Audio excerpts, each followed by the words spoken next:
A dagger tears through imperial flesh. Blood spreads across marble floors as Emperor Domitian collapses, 7 wounds marking his body. His killer stands above him, Stephanus, a freedman who had served the imperial household for years. The most powerful man on earth dies exactly as the astrologers predicted. September 18th, the 5th hour, death by blades. For 23 years, Domitian had known this moment would come. He had heard it whispered by soothsayers, read it in star charts, seen it in dreams that jolted him awake, screaming in sweat-soaked sheets. The man who lined his palace walls with mirrors to see every assassin's approach, who executed people for their dreams, who turned the greatest empire on earth into his personal torture chamber. Yet he could not escape what the stars had written. This is the story of how absolute power consumed a mind. How a brilliant young prince became so paranoid, he created the very conspiracy that destroyed him.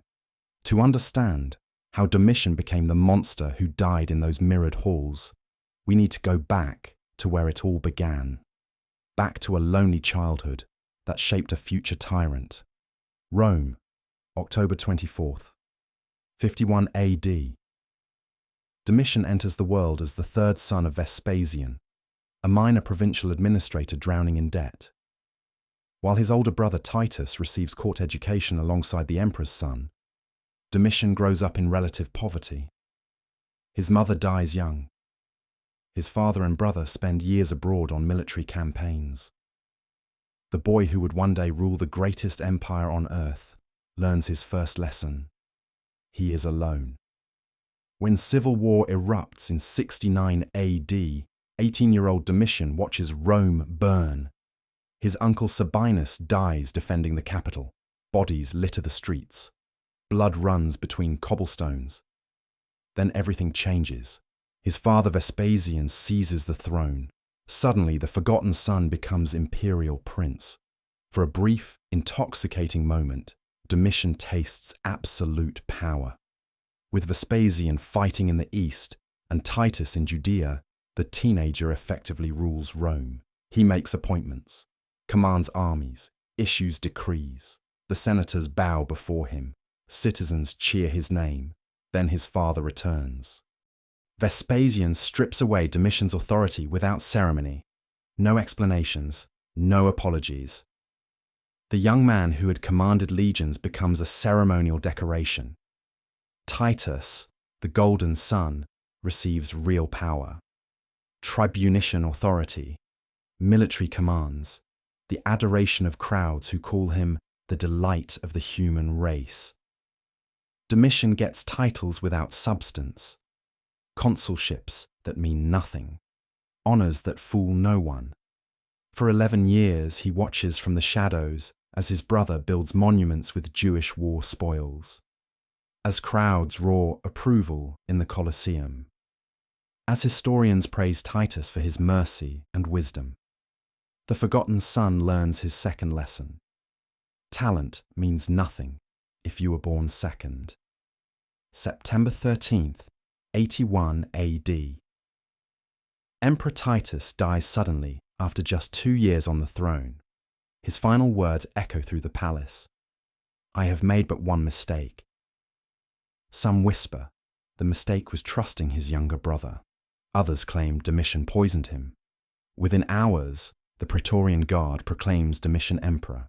At 30, he finally possesses what he has craved since childhood: unlimited power over the greatest empire on earth. His first act shocks the Senate. Instead of modest acceptance, he immediately demands divine honours. Citizens must address him as Dominus et Deus, Lord and God. The forgotten son has become a god, but gods, he will learn, have the most to fear. Power corrupts. But what happens when power meets a mind already damaged by years of rejection and humiliation? What happens when unlimited authority falls into the hands of someone who has never learned to trust? Watch as the brilliant administrator slowly transforms into something monstrous. See how mirrors meant to protect become prisons. Witness how the search for security becomes the destruction of everything worth protecting. For the first 3 years, Domitian governs brilliantly. The treasury swells with revenue. New buildings rise across Rome. Military campaigns succeed on distant frontiers. He constructs a magnificent palace on the Palatine Hill, a marvel of engineering that transforms the seat of imperial power. Soaring halls, intricate gardens, advanced heating systems. But something darker grows within those walls. Domitian begins executing people for the smallest offences. A senator celebrates his uncle's birthday and dies because it falls on the anniversary of a military defeat. A governor names new weapons after himself. Execution for treason. The emperor's paranoia feeds on itself. Every smile becomes suspect. Every conversation might hide conspiracy. The breaking point comes with Ascletarian, an astrologer who dares to predict the emperor's death publicly. Domitian sees this as the perfect opportunity to demonstrate his absolute power over fate itself. He orders the man's immediate execution and careful cremation. Nothing will go wrong. The prophecy will die with the prophet. But a freak storm strikes Rome as the pyre burns. Winds scatter the remains across the streets where stray dogs devour them, exactly as Ascletarian had predicted for himself. This coincidence breaks something in Domitian's mind. If he cannot control random chance, how can he control anything? The incident becomes a festering wound in his psyche, feeding his growing obsession with controlling every variable in his environment. Sleep becomes elusive. The emperor, who once felt invincible, now sees threats everywhere. By 90 AD, fear has transformed the imperial palace into something unprecedented. Domitian orders every corridor wall stripped and recovered with fengite, a translucent stone so reflective it functions like mirrors. Now he can see behind himself at all times. No assassin can approach unseen. The psychological effect devastates everyone who enters. Servants see their reflections multiplied endlessly as they walk. Visitors become disoriented in the kaleidoscope of paranoia. Domitian spends hours pacing these mirrored halls, scanning every surface for threats. He practices spearing flies with needles to maintain his reflexes, trains with gladiators to stay combat ready. The greatest palace on earth becomes a glittering prison where the emperor guards himself from the entire world. As paranoia deepens, the deaths follow twisted logic that makes sense only to Domitian's diseased mind. Metius Pompeius dies because informants claim he studies maps of the world and collects speeches of ancient generals. Clear signs of imperial ambition. Salvius Coccianus faces execution for continuing to honour his uncle Emperor Otho's memory, obviously plotting against the current regime. Aelius Lamia dies for jokes he made years earlier about losing his wife to Domitian. Ancient slights become fresh conspiracies in the emperor's deteriorating mind. Most chilling of all, Domitian begins killing people for their dreams. Citizens who dream of wearing purple robes face charges of aspiring to imperial power. Their friends die for hearing the dreams. Families are destroyed for imaginary crimes committed in sleep. The emperor has weaponized human imagination itself. 95 AD Domitian commits an act that shocks even his supporters. He executes his own cousin, Flavius Clemens, immediately after serving as consul. Clemens was family, a trusted ally, the father of 2 young boys Domitian had named as potential heirs. The official charge: atheism. The real reason: Domitian can no longer trust anyone, even his own blood. This execution breaks something fundamental in the imperial court. If the emperor's own family isn't safe, who is?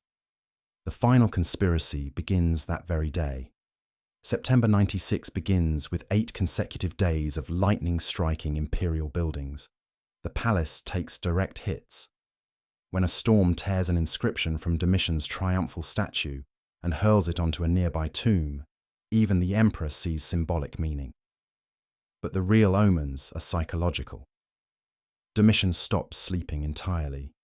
He lies in bed staring at mirrored ceilings, watching infinite reflections of his terrified face. Every sound triggers panic. Wind through corridors becomes whispers. Creaking wood becomes footsteps. His mind, already fracturing under years of paranoia, begins creating threats where none exist. Guards notice him talking to shadows. Servants find him practicing sword work against imaginary assassins. The fear that began as political caution has metastasized into complete psychological collapse. While Domitian spirals into madness, the impossible happens. His own inner circle plans his murder. His wife Domitia joins the plot. His chamberlain Parthenius becomes a conspirator. Even his praetorian prefects, sworn to die protecting him, participate in planning his death. They recruit Stephanus, steward to the exiled Domitilla, to be their weapon. Already accused of embezzlement, his days are numbered anyway. Better to die striking a blow for justice than wait for the emperor's paranoid wrath. For 3 days, Stephanus practices concealing a dagger in bandages wrapped around his arm, claiming injury to explain the wrappings. The plan is simple, elegant, deadly. The final day dawns like any other, but Domitian's behavior has reached complete breakdown. His hands shake uncontrollably. He jumps at shadows. Guards exchange worried glances as he mutters about invisible enemies. The emperor who once commanded legions can barely function. Paranoia has eaten away his ability to distinguish reality from delusion. When Stephanus appears with urgent documents, his arm wrapped in bandages from a supposed injury, Domitian is too far gone to recognize the threat standing directly before him. Years of seeing conspiracies everywhere have left him blind to the real one. Stephanus strikes without warning.